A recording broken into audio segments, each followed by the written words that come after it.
Could the Red Sox and Twins be a potential trade partner?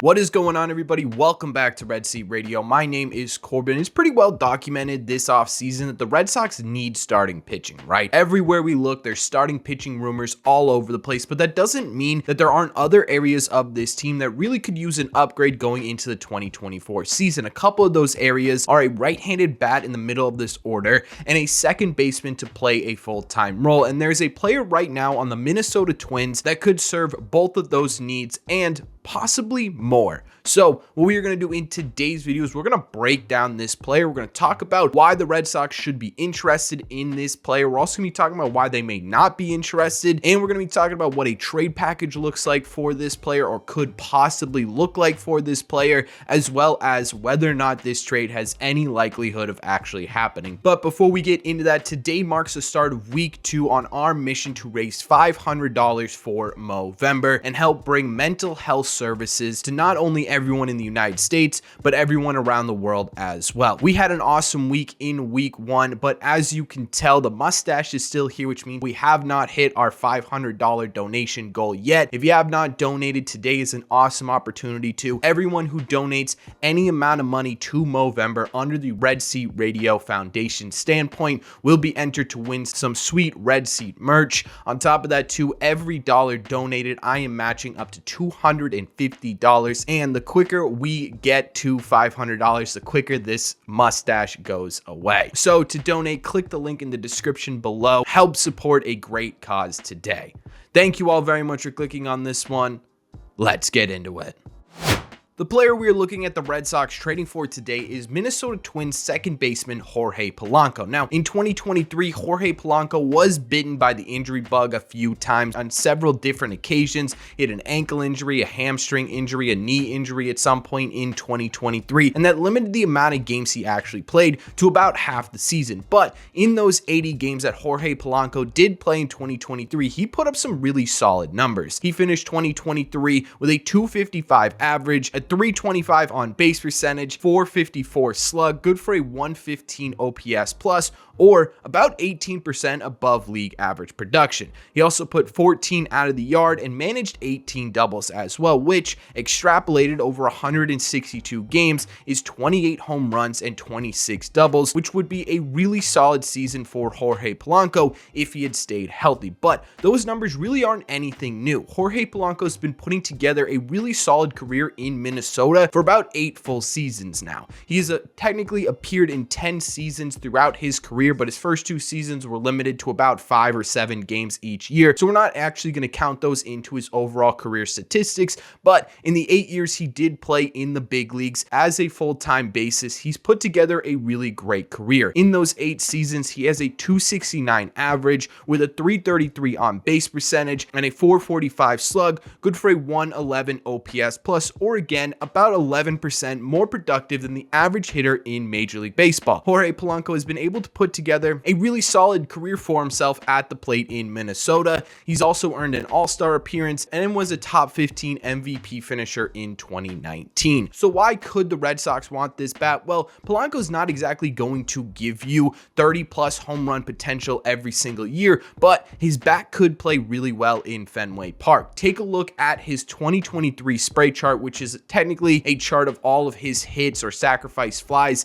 in 2023 laid out over a ballpark. Take a look at what it would look like at Fenway Park. Notice that a few of those outs or doubles or singles would have been home runs at Fenway. Jorge Polanco playing at Fenway Park could possibly add 5 to 10 home runs per year onto his home run total, giving him a bit more power and adding a bit more power into the Red Sox lineup, which the Red Sox could desperately use. Now, on top of that, Jorge Polanco is a switch hitter, which would honestly be fantastic because against left-handed pitchers, Jorge Polanco could be that break in the lineup between those sort of onslaught of lefties that we saw in 2023, right? Almost filling a Justin Turner-esque role within the Red Sox lineup, being that 3 or 4 hitter, maybe even a 5 or 6 or 7 hitter. Whether or not Trevor Story performs next year kind of depends on where he would end up in the lineup, but either way, he could break up a lineup when they're facing a left-handed pitcher, but he could also really help and be that sort of onslaught of lefties against right-handed pitchers that makes it really difficult and really made the Red Sox deadly in 2023, right? He could add to both sides, and that versatility is absolutely fantastic. You don't need to worry about matchups. You don't need to worry about whether or not he's going to make sense against a certain type of pitcher, right? He's going to be able to play against both sides because he can hit from both sides of the plate, making that switch hitting aspect of his game really important to what the Red Sox could be looking for this offseason. But it's not just at the plate that may make sense for the Boston Red Sox. Jorge Polanco throughout his career has really deep negative defensive run saved metrics, but a lot of that is because of the fact that Jorge Polanco spent a lot of his career at shortstop where he just simply was not good defensively. He has negative 40 plus overall defensive runs saved in a majority of his career games at shortstop, but at second base, which is where the Red Sox would need him, he's been a pretty fairly solid defender, right? He's not going to win a Gold Glove. He's not going to make superstar level plays, but he was an above average defender throughout his career in about 280 games at second base with a career's 2 defensive runs saved in that position, meaning that he is a slightly above average defensive player. You're not going to have to worry about his glove out there. Again, it's not going to win you any Gold Glove. It's not going to be a superstar defensive potential, but it's going to be solid, everyday available. He's going to make the regular plays type glove, which the Red Sox could use at second base, right? As long as it's not a hindrance to the Red Sox defense, an average defender should be perfectly fine, meaning that statistically, Jorge Polanco has a real fit on the Boston Red Sox. He makes sense both at the plate with his versatility as a switch hitter, his ability to add some power to this lineup, especially overlaid at Fenway Park, and his consistency throughout his career. And on top of that, he adds value metrically defensively to the Red Sox at second base, which could help them turn around their defense a little bit. Now, there are some drawbacks to Jorge Polanco. One of them we already talked about. He has had a few seasons throughout his career where health has been an issue. For the Red Sox, that's sort of a big red flag, right? The Red Sox have dealt with a lot of injury stuff over the last few years. They may not want to dive into a guy like Jorge Polanco who does have some injury history. But on the other hand, too, you wouldn't be diving into Jorge Polanco on a long-term basis. One of the other benefits and one of the other reasons the Red Sox could be interested in Polanco is the fact that his contract is really team-friendly. Right now, he's getting paid $10.5 million for 2024, and in 2025, it's a club option, so you're not tied down to Jorge Polanco for a super long period of time, meaning that he could be the exact perfect interim gap-filling second baseman the Red Sox have been looking for at a pretty fairly cost-friendly contract, right? It's not the lowest contract in the world, but he's not getting paid $25 million where he'd be a waste of money. Jorge Polanco coming in at $10.5 million could be exactly what the Red Sox are looking for. So all signs are pointing towards Jorge Polanco being a really good trade target for the Boston Red Sox, but what would it take to get him here, and how likely is a trade like this to actually happen?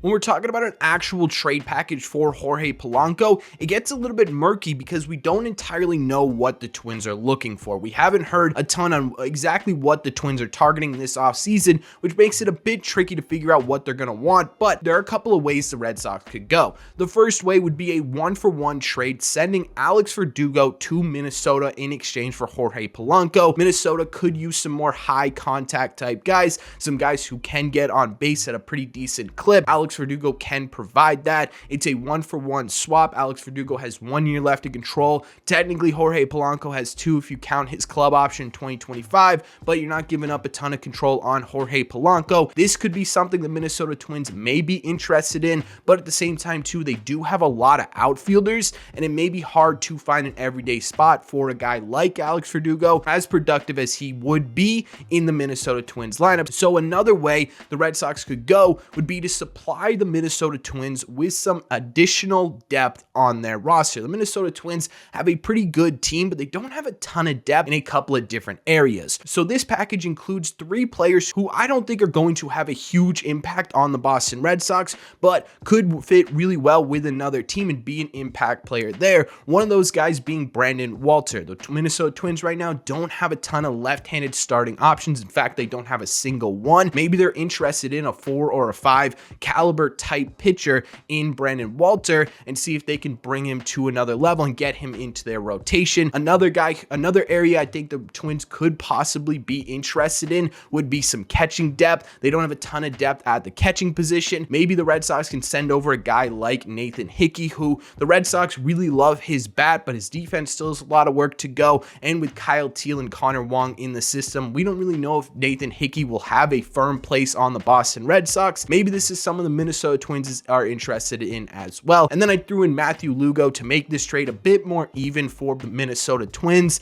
Matthew Lugo could possibly be more of a utility man type depth for the Twins at some point during the 2023 season. In my opinion, this could be a package the Minnesota Twins are actually a bit interested in, right? None of these guys are going to be superstars, but a couple of these guys could be really solid players or role players for you as you try and push towards the playoffs and make a bit of a deeper run than you did in 2023. So in my opinion, if I'm the Boston Red Sox, I'd much rather give up this package where you're not giving up guys who are going to have the opportunity to make a big impact on the Red Sox, but you're able to turn them into an everyday second baseman. Now, in terms of whether or not this trade is at all likely, it's certainly not out of the realm of possibilities. Now, maybe it's not this exact trade, maybe this isn't exactly what the Twins are looking for, but at the same time too, Minnesota has been a bit outspoken this offseason in terms of wanting to find their young star player Edward Julian an everyday spot in the lineup, which they think could be second base, right? They may be looking to trade Jorge Polanco to make room for some of these young talented players that they have.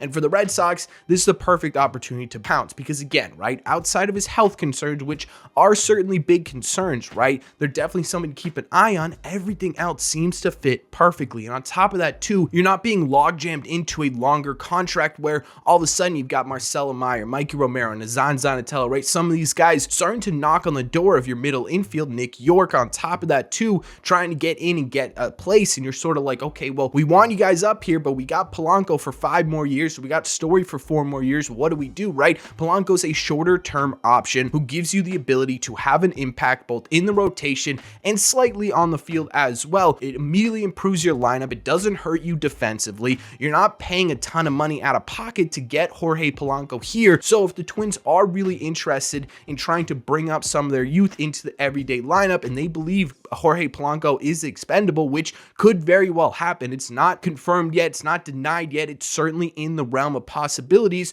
The Red Sox feel like a really simple match for the Minnesota Twins and is something I would really like to see some conversations about. But that's just my opinion. So let me know in the comment section down below. What do you think about this? What do you think about the Red Sox targeting Jorge Polanco, second baseman of the Minnesota Twins? Do you like it? Do you not like it? Who would you send over in a trade package for Jorge Polanco? And let me know all your thoughts on this trade in the comment section down below. As always, if you made it to the end of this video, do me a favor. Make sure you guys have hit that subscribe button if you haven't already. If you're new here, we talk Red Sox content almost every single day. Also, make sure you guys have hit the like button on this video as well. Helps these videos out a ton, and it would mean a lot to me. Don't forget, week 2 of raising money for Movember is officially here, so make sure you guys donate using the link in the comment section down below. Thank you all very much for clicking on this one, and I will see you in the red seats.